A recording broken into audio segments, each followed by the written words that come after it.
Hi, I'm Dr. Randy Ross, and this is Relationomics, where we talk about all things related to life, business, and relationships.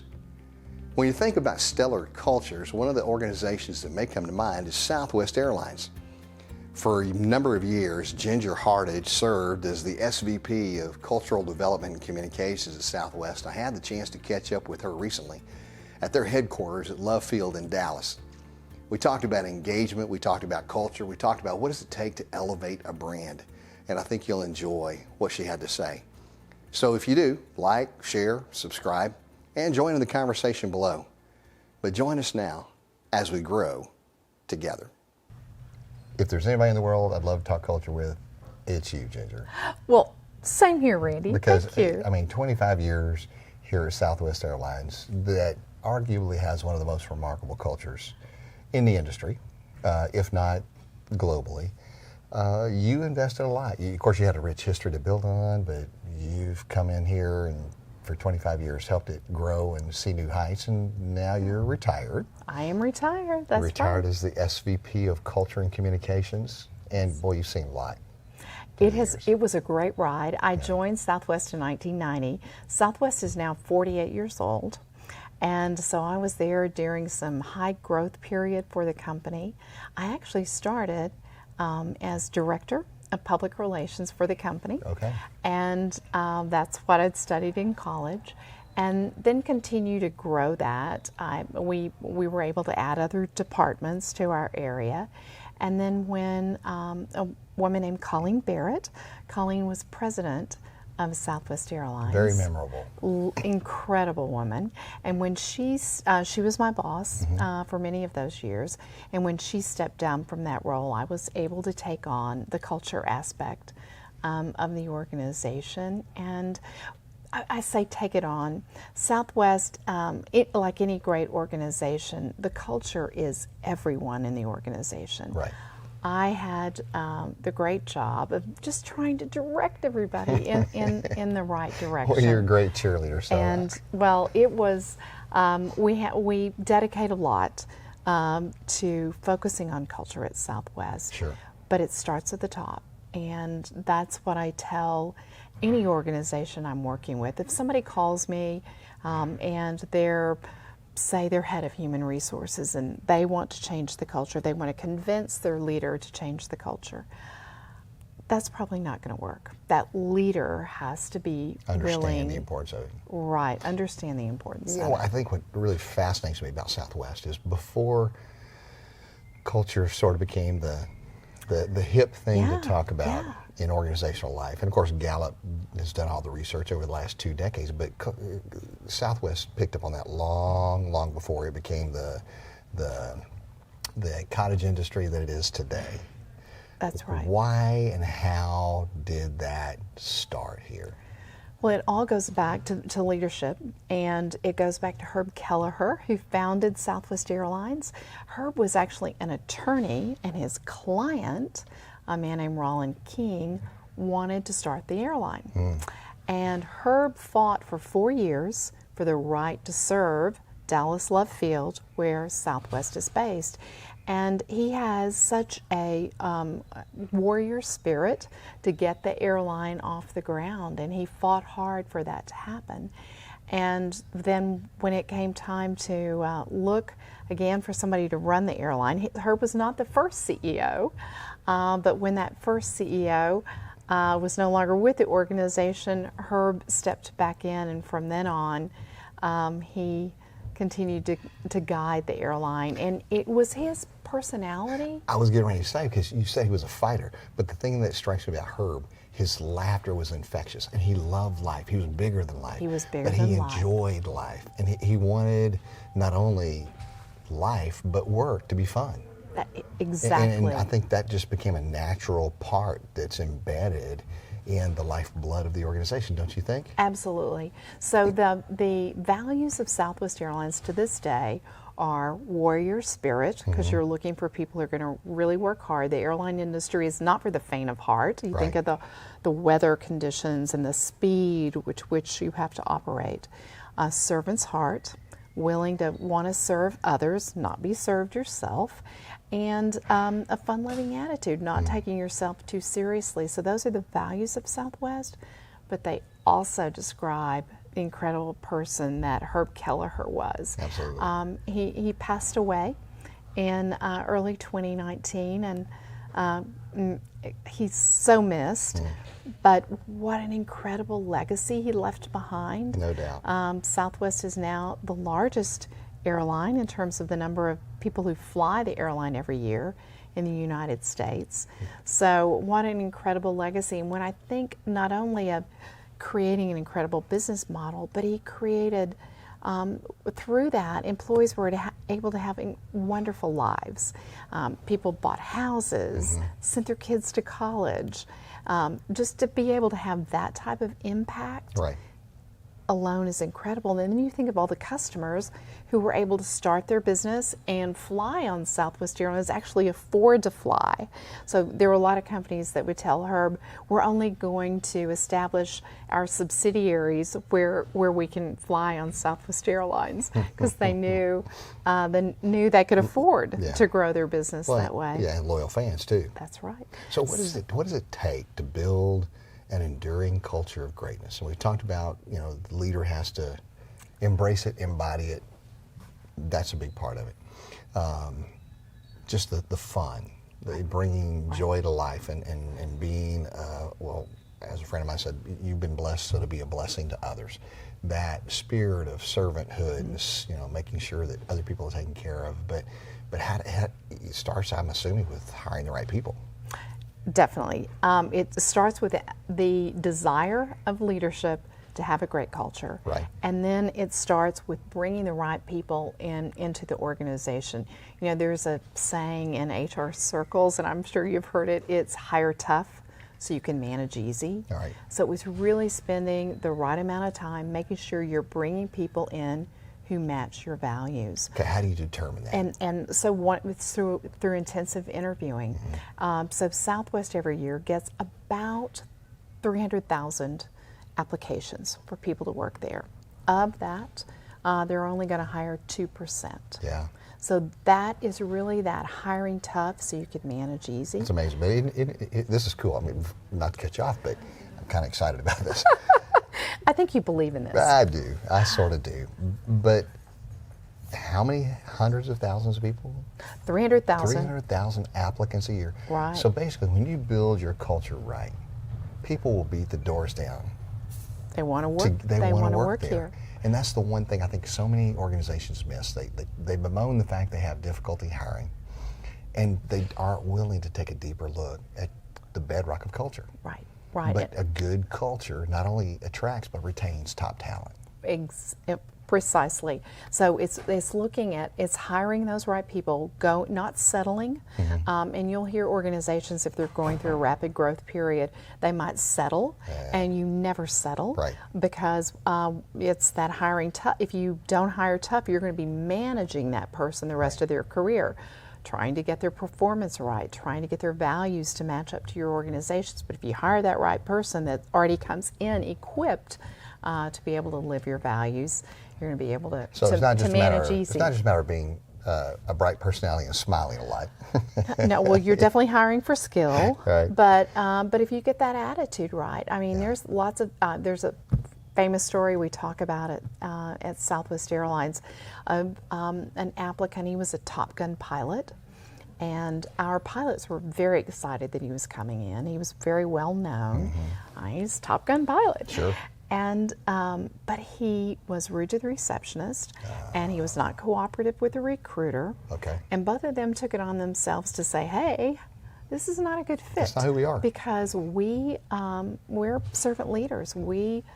This is a team sport here. No place for egos. No place for egos. You can't have that individual contributor who doesn't see the value of others. So that person wasn't hired, and those are the kind of examples that you just don't settle. But see, here's the thing. So many organizations, and I'll just pick on sales, they may have a top producer.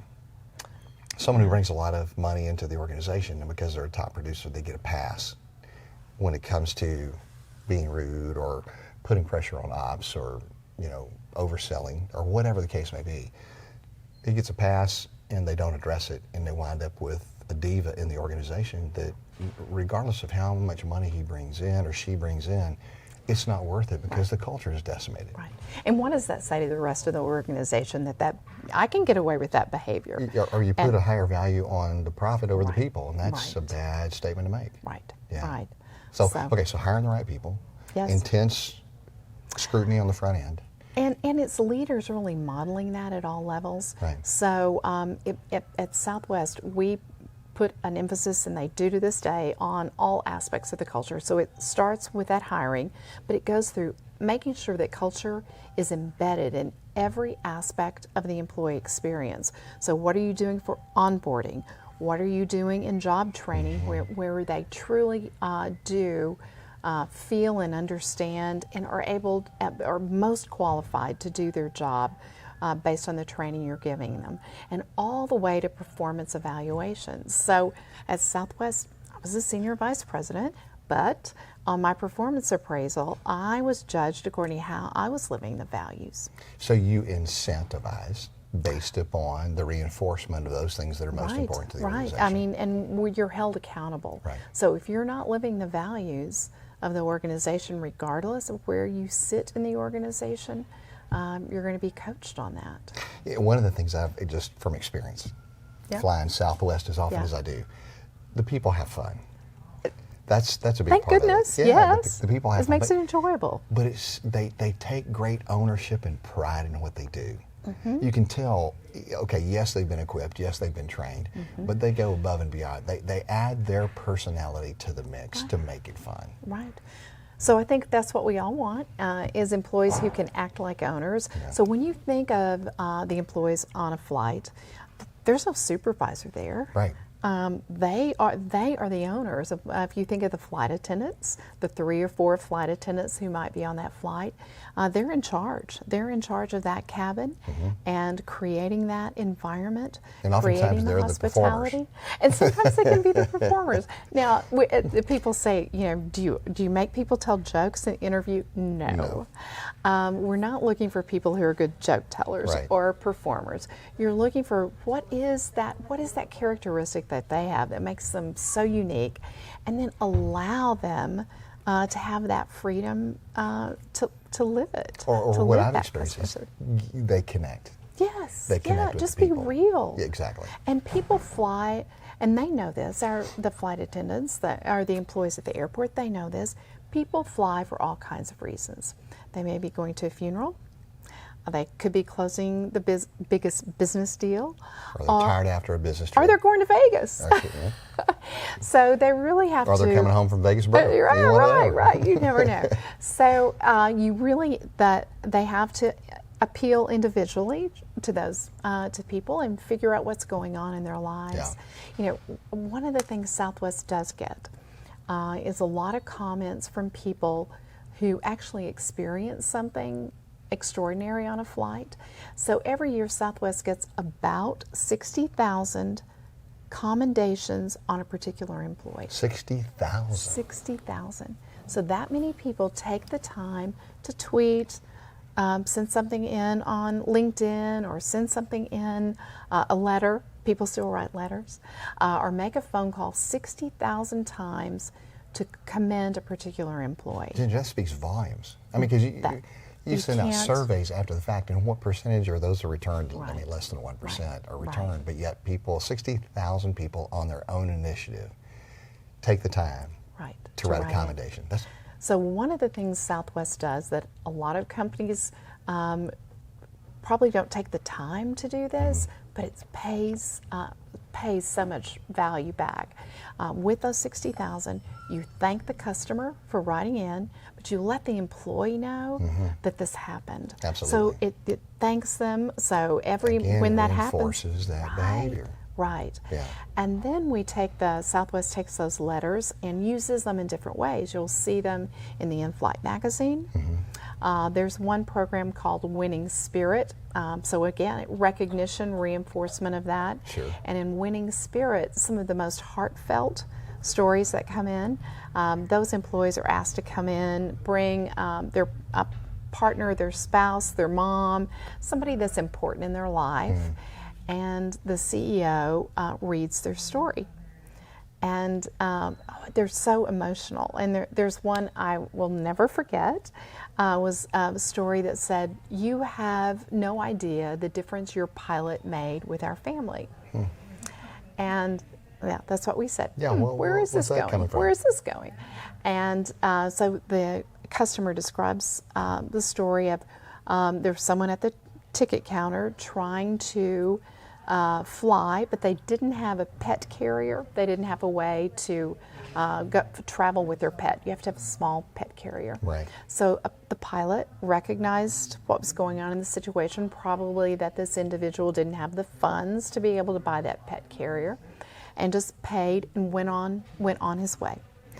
He didn't, tell the company about it or anything. The only way the company knew was one of those people, one of those 60,000 people, wrote in and said, you have no idea the difference your pilot made in the life of our family, because that person was our brother, and he was homeless and estranged. Oh, wow. And he would never have gotten he would never have gotten on that plane without his only possession, wow, his pet.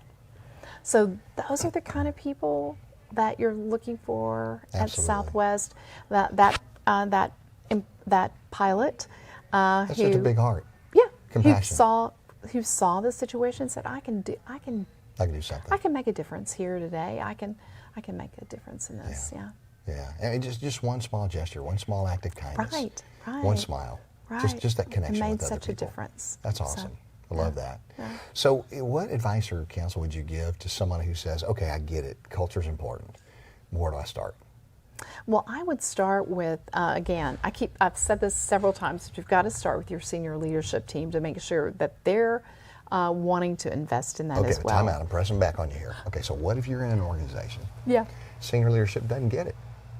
And you're mid-level or you're front line. So can you do anything significant just with your team, with the people around you? That's where you start. Okay. I mean, so if you're a mid-level manager, that's where you do start. You start with focusing on the area that you can control. Yeah. And absolutely, that you spend as much time as you possibly can making sure that you are taking care of your people, and you'll get noticed. And hopefully that will have ripple effects within the organization. Well, and that's what I've seen over and over again, is that you may not be able to impact. Obviously, if we're talking organizations, we're challenging senior level leadership. But if you're in an organization and you're struggling with that because you don't think it's cascading down from above, right, it doesn't mean you can't make a difference in your corner of the organization. And I've seen it, you've seen too, that can become very contagious. And it can ignite a spark that can go across the organization. Yep. Yes, it can. So another opportunity to change that kind of culture is with a new leader coming in, and a new leader saying, "This is a new day here, right? And this is, setting the tone for how the organization is going to treat each other." So that is also another opportunity, is when a new leader comes in and decides to be very intentional about how they lead the organization and how they create the culture that's going to allow employees to thrive. Absolutely. That's great stuff. Well, what other words of encouragement or advice would you provide when it comes to just customer service and culture as a whole? Well, one of the things that I've noticed and observed is that too often people give too much of a framework to their employees and not enough freedom. So I encourage people to practice freedom in a framework. Okay. Because whatever job that you might be managing, it obviously has a level of framework that certain things you have to deliver on. Sure. But allowing employees to really, you hired them for a reason, so allow them to be themselves. Now that requires high trust. But if you've hired the right person and given them the Why right not trust them? training, trust them, That's right, give turn them them the loose. give them the freedom, and they'll come up with delightful surprises. Yeah. They'll be getting those letters back. You'll be getting those letters back of what wonderful things they did. But too often, what many organizations do is they're so regulations focused Or so or process-oriented. process-oriented. They just give people a framework, and those people, you just aren't able to live your life or have a personality or interact with the customer. Or we've all encountered that frustrating customer service where you can tell someone's just reading the script and not really listening to your problem. That's it, because I've often said that passion cannot be replicated through process. Right. Now, process is important because it provides a sense of quality control, but you've got to make it personal in order for it to be impactful. And so it's got to be personal in order for it to be effective, for people to own it and make it their own. In a former conversation, you and I had talked a little bit about myths. Yes. Dive into that. What are some of the myths about culture? Well, some people think culture is not my job. And in effective organizations, culture is everyone's job, but it does start at the top, but culture is everyone's job. And nothing can turn an organization toxic faster than the leaders of the organization not living those values of the organization and modeling what they're looking for. Because if there's duplicity, it kills everything. Correct. Right. And another one is that we can't afford culture. People say, I mean, we've got our budgets. We can't afford culture. There's so many things you can do. Well, living your values every day, being inclusive in decision making.